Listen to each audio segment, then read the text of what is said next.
Hi welcome back to my YouTube channel Poornima's kitchen. ಇವತ್ತಿನ special mushroom pulao ಮಾಡೋದು ಹೇಗೆ ಮನೇಲಿ ಈಸಿಯಾಗಿ ಆ್ಯಂಡ್ ಟೇಸ್ಟಿಯಾಗಿ ಅಂತ ಹೇಳ್ಕೊಡ್ತೀನಿ. ಮೊದಲಿಗೆ ಒಂದು ಬೌಲಷ್ಟು ಮಶ್ರೂಮನ್ನು, ಫ್ರೆಶ್ ಮಶ್ರೂಮನ್ನು ಈ ಥರ ಪೀಸಾಗಿ ಕಟ್ ಮಾಡಿ ಇಟ್ಕೊಂಡಿದ್ದೀನಿ, ಒಂದು ಎರಡೆರಡು ಪೀಸಾಗಿ. ನಂತರ ಒಂದು ಬೌಲಷ್ಟು ಟೊಮ್ಯಾಟೊ ತಗೊಂಡಿದ್ದೀನಿ, ಒಂದು ಬೌಲಷ್ಟು ಈರುಳ್ಳಿ ಕಟ್ ಮಾಡಿ ಇಟ್ಕೊಂಡು, ಎರಡು ಲೋಟ, ಒಂದು ಬಾಸುಮತಿ ಅಕ್ಕಿ ಒಂದು ಲೋಟ, ಮಾಮೂಲಿ ರೈಸ್ ಒಂದು ಲೋಟ ಹಾಕಿ, ಮತ್ತು ಮಸಾಲೆಗೆ ಜೀರಿಗೆ, ಏಲಕ್ಕಿ, ಚಕ್ಕೆ, ಲವಂಗ, ಸ್ಟಾರ್ ಹೂವು, ಶುಂಠಿ, ಬೆಳ್ಳುಳ್ಳಿ, ಪಲಾವ್ ಎಲೆ, ಹಸಿಮೆಣಸಿನ್ಕಾಯಿ ಮತ್ತು ಹಸಿ ಬಟಾಣಿಯನ್ನು ತಗೊಂಡಿದ್ದೀನಿ ಒಂದು ಬೌಲು, ಮತ್ತು ಪುದೀನ ಸೊಪ್ಪು, ಕೊತ್ತಂಬರಿ ಸೊಪ್ಪು ಒಂದು ಬೌಲಷ್ಟು ತಗೊಂಡಿದ್ದೀನಿ. ಮಸಾಲೆನ ರುಬ್ಕೊಳ್ಳೋಣ. ಫಸ್ಟು ಲವಂಗ, ಚಕ್ಕೆ, ಏಲಕ್ಕಿ ಮತ್ತು ಜೀರಿಗೆ. ಇದಕ್ಕೆ ಕಾಯಿ ಹಾಕೋದೇನು ಬೇಕಿಲ್ಲ,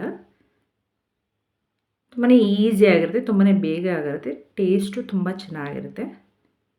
ಮತ್ತು ಶುಂಠಿ ಬೆಳ್ಳುಳ್ಳಿಯನ್ನು ಹಾಕಿ ರುಬ್ಬೋದಕ್ಕೆ. ಹಸಿಮೆಣಸಿನ್ಕಾಯಿ ನಿಮಗೆ ಖಾರಕ್ಕೆ ಎಷ್ಟು ಬೇಕೋ ಅಷ್ಟು ಹಸಿಮೆಣಸಿನ್ಕಾಯಿನ ಹಾಕೊಳ್ಳಿ.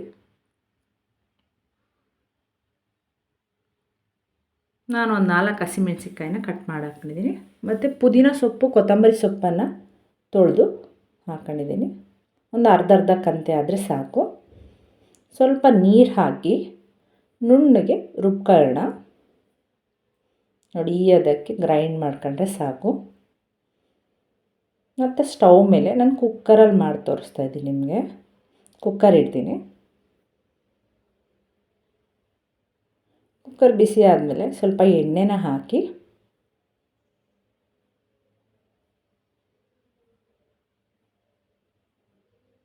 ಒಂದೆರಡು ಸ್ಪೂನಷ್ಟು ತುಪ್ಪ ಹಾಕ್ತಾಯಿದ್ದೀನಿ ನಾನು. ನೀವೇನೇ ಪಲಾವ್ ಮಾಡಿದ್ರು ಎಣ್ಣೆ ಮತ್ತು ತುಪ್ಪ ಎರಡೂ ಮಿಕ್ಸ್ ಮಾಡಿ ಹಾಕಿದ್ರೆ ಟೇಸ್ಟು ತುಂಬಾ ಅದ್ಭುತವಾಗಿರುತ್ತೆ.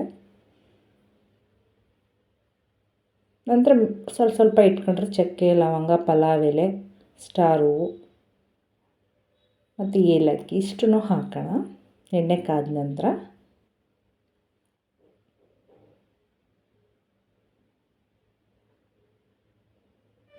ಇದೆಲ್ಲ ಆದಮೇಲೆ ಇದು ಚೆನ್ನಾಗಿ ಸ್ವಲ್ಪ ಬಿಸಿ ಆದರೆ ಸಾಕು, ಸ್ವಲ್ಪ ಸಿಡಿದ್ರೆ ಸಾಕು. ನೋಡಿದ್ರೆ ಅದಾದಮೇಲೆ ಈರುಳ್ಳಿನ ಹಾಕಿ, ಈರುಳ್ಳಿ ಹಸಿ ವಾಸನೆ ಹೋಗೋ ತನಕ ಫ್ರೈ ಮಾಡಿ.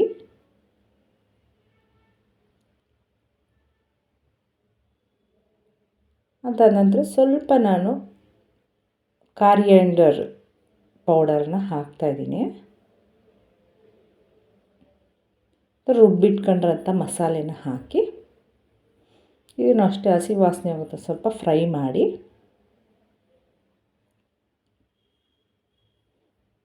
ಒಂದು ಅರ್ಧ ಸ್ಪೂನಷ್ಟು ಅರಿಶಿನ ಪುಡಿನ ಹಾಕ್ತಾಯಿದ್ದೀನಿ.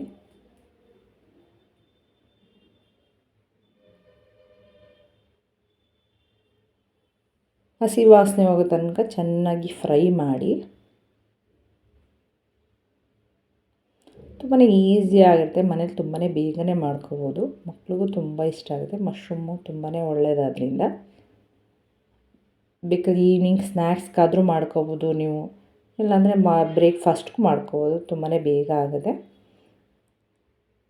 ಇದು ಹಸಿ ವಾಸನೆ ಹೋಗೋ ತನಕ ಹುರಿದ ನಂತರ ಮಿಕ್ಕಿದಂಥ ಟೊಮ್ಯಾಟೊ, ಬಟಾಣಿ ಇದನ್ನು ಹಾಕೊಳ್ಳೋಣ.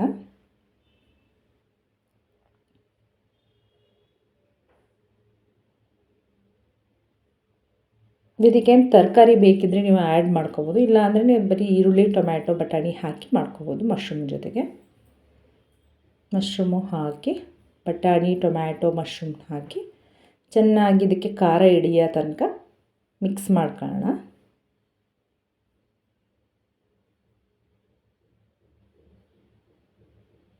ನಂತರ ಉಪ್ಪನ್ನು ಹಾಕಿ, ನಿಮಗೆ ರುಚಿಗೆ ತಕ್ಕಷ್ಟು ಉಪ್ಪನ್ನು ಹಾಕಿ ಇದನ್ನು ಅಷ್ಟೇ ಚೆನ್ನಾಗಿ ಮಿಕ್ಸ್ ಮಾಡಿ. ನಾನು ಹೇಳಿದ್ನಲ್ಲ, ಬಾಸುಮತಿ ಅಕ್ಕಿ 1 ಲೋಟ ಮತ್ತು ಮಾಮೂಲಿ ರೈಸ್ 1 ಲೋಟ ಹಾಕಿದ್ದೆ. ಬರೀ ಬಾಸುಮತಿ ಅಕ್ಕಿ ಹಾಕಿದ್ರೆ ಟೇಸ್ಟ್ ಚೆನ್ನಾಗಿರಲ್ಲ ಅಂಥೇಳಿ ಇದನ್ನು ನಾವು ಖಾರ ಹಿಡಿಯೋ ತನಕ ಚೆನ್ನಾಗಿ ಮಿಕ್ಸ್ ಮಾಡಿ. ತುಂಬ ಹಾರ್ಡಾಗಿ ಮಾಡೋದು ಬೇಡ, ಅಕ್ಕಿ ಹೊಡೆಯುತ್ತೆ. ನಾನು ಇದೊಂದು 1/4 ಗಂಟೆ ನೆನೆಸಿರ್ತೀನಿ ಅಕ್ಕಿನ. ಈಗ ನಾನು 2 ಲೋಟ ಅಕ್ಕಿಗೆ 4 ಲೋಟ ನೀರು ಹಾಕ್ತಾಯಿದ್ದೀನಿ.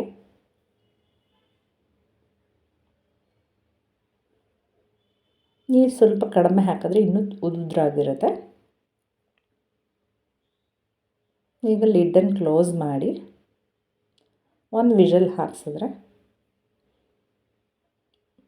ಮಶ್ರೂಮ್ ಪಲಾವ್ ರೆಡಿ ಆಯಿತು. ನೋಡಿ, ಈಗ 1 ವಿಷಲ್ ಆಗಿ ಕುಕ್ಕರ್ ಆರಿದ್ಮೇಲೆ ತೆಗೆದೆ. ನೋಡಿ, ಈ ರೀತಿ ಮಶ್ರೂಮ್ ಪಲಾವ್ ರೆಡಿಯಾಗಿದೆ. ಬಿಸಿ ಬಿಸಿಯಾದ ಮಶ್ರೂಮ್ ಪಲಾವ್ ರೆಡಿ ಆಯಿತು.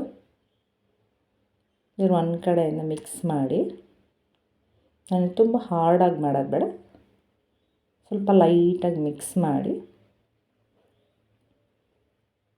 ಬಿಸಿ ಬಿಸಿಯಾದ ಬ್ರೇಕ್ಫಾಸ್ಟ್ ಮಶ್ರೂಮ್ ಪಲಾವ್ ರೆಡಿ ಆಯಿತು. ಇದಕ್ಕೆ ಸ್ವಲ್ಪ ನಿಂಬೆ ರಸನ ನಾನು ಮೇಲೆ ಹಿಂಡ್ಕೊತಾ ಇದ್ದೀನಿ. ನೀವಿಲ್ಲ ಅಂದರೆ ಕುಕ್ಕರ್ಗೆ ಹೋಗೋಕ್ಕೂ ಮುನ್ನನೇ ಹಿಂಡ್ಕೊಬೋದಿತ್ತು, ಇಲ್ಲಾಂದರೆ ಹಿಂಗೆ ಹಿಂಡಿದ್ರು ತುಂಬ ಚೆನ್ನಾಗಿರುತ್ತೆ. ಬಿಸಿ ಬಿಸಿಯಾಗಿದ್ದಾಗಲೇ ಸ್ವಲ್ಪ ನಿಂಬೆ ರಸ ಹಿಂಡಿದ್ರೆ ತುಂಬ ಟೇಸ್ಟಿಯಾಗಿರುತ್ತೆ. ಬಿಸಿ ಬಿಸಿಯಾದ ಮಶ್ರೂಮ್ ಪಲಾವ್ ರೆಡಿ ಆಯಿತು. ಇದ್ರ ಜೊತೆಗೆ ಮೊಸರು ಬಜ್ಜಿ ಮಾಡಿದ್ದೀನಿ. ಯಾರಿಗೆಲ್ಲ ಈ ವಿಡಿಯೋ ಇಷ್ಟ ಆಯಿತು ಲೈಕ್ ಮಾಡಿ, ಶೇರ್ ಮಾಡಿ, ಕಮೆಂಟ್ ಮಾಡಿ, ಸಬ್ಸ್ಕ್ರೈಬ್ ಆಗಿ. ಓಕೆ, ಬಾಯ್.